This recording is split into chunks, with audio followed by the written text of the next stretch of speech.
Here's Adam! Hi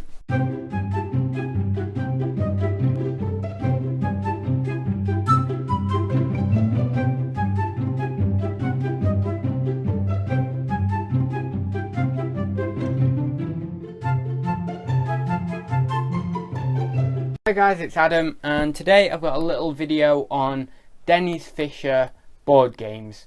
If you don't know, Denis Fisher was a person and then he named his company after himself.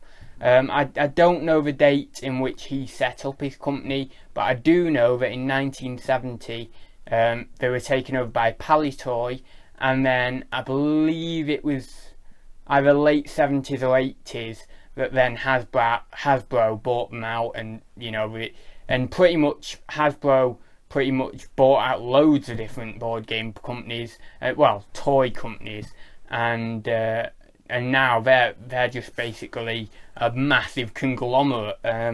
But yeah, so I've got 6 board games here from Denis Fisher.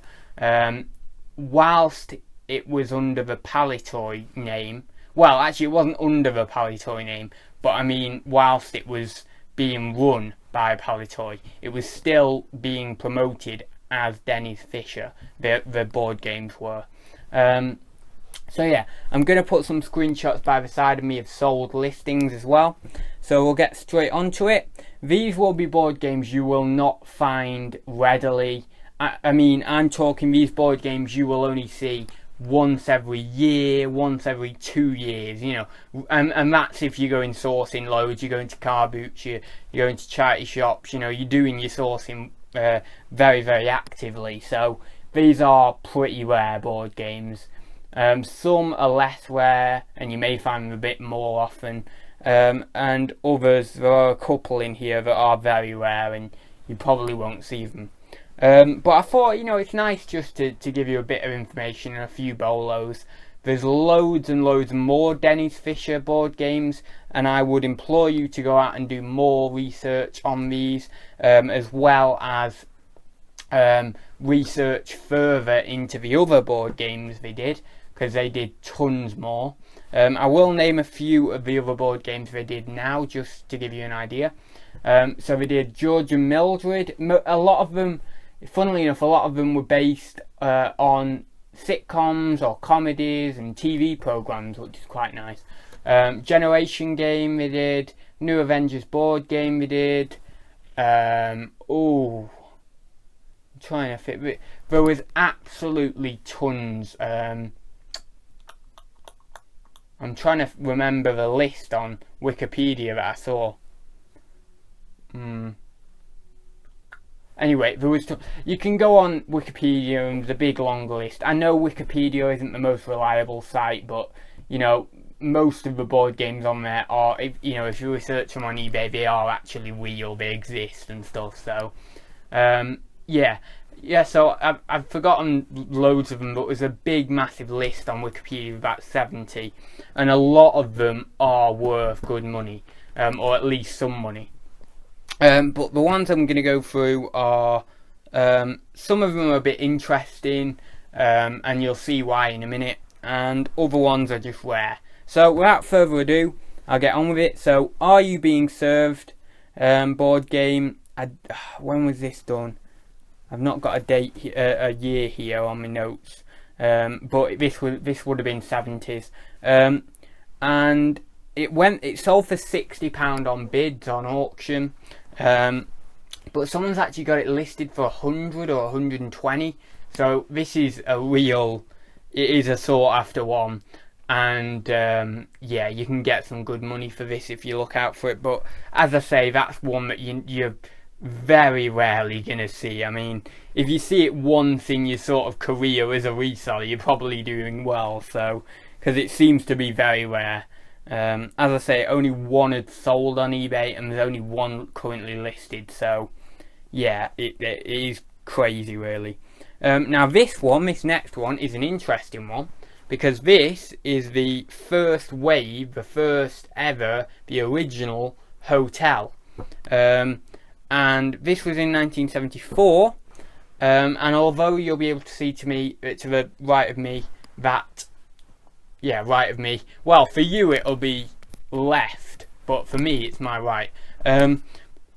Yeah, this one was basically the same hotel as the MB board game hotel, but Denis Fisher did it first, basically. In 1974. Now you'll see it says £20 to the right of me on the screenshot. Now that is, I don't think it's worth that little. I think it is worth a bit more. Someone does have it listed, I believe, at 40 quid, and I think that's more on the money.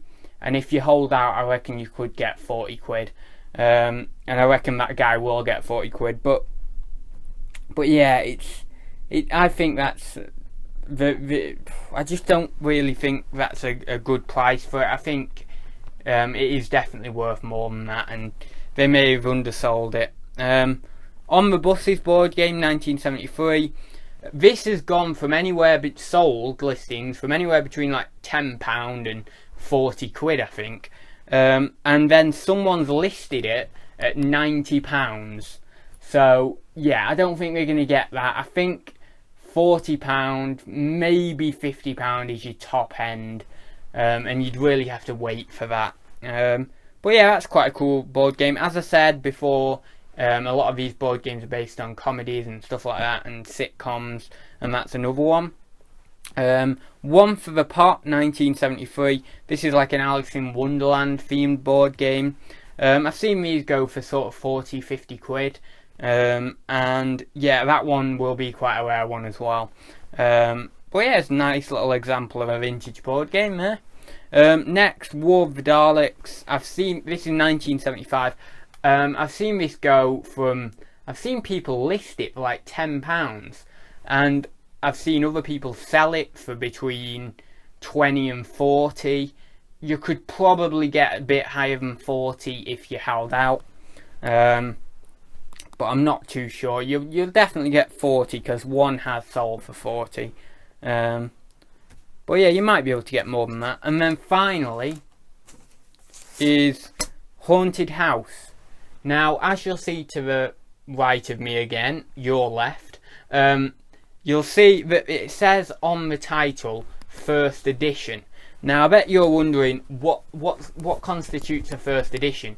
Well, I was thinking that as well. And a first edition is literally the one that was made in 1971. Any of the ones that were made in 1971 with the title Haunted House, just like the one to the right of me now, constitutes a first edition. I've seen this go for 30, I've seen it go for 40, I think I've seen it go for less than 30, and I've seen it go for 50, and I think someone even tried to get 60. So, you know, a full range of prices there. You're probably looking 40-50 quid, maybe a bit more if you hold out.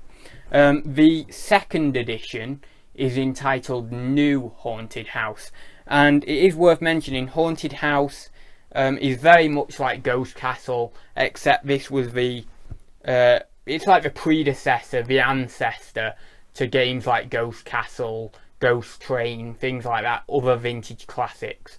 But yeah, so that was pretty cool. I think that's an awesome one. And the second edition, as I said, will be entitled New Haunted House, and that is done in 1975. I don't know what you can get for that one, but it's going to be less than you'll get for the first edition, I would assume. So yeah, there's some nice vintage board game classics. Another one I've just remembered that is worth looking out for, and I've actually got on my shelf behind that lot, is a game called Perfection, and that was 1976, I believe, and that one goes for about 25 to 30, and I've got mine listed at 25, I think, because a couple of the pieces are slightly broken. But yeah, so there's loads and loads of those Denis Fisher ones. A great brand to keep your eye out for.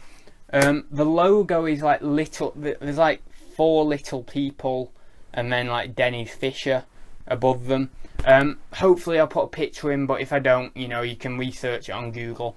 So yeah, I'll leave it there, guys. Hope you enjoyed this video, and yeah, I will see you in the next one. See you very soon, guys.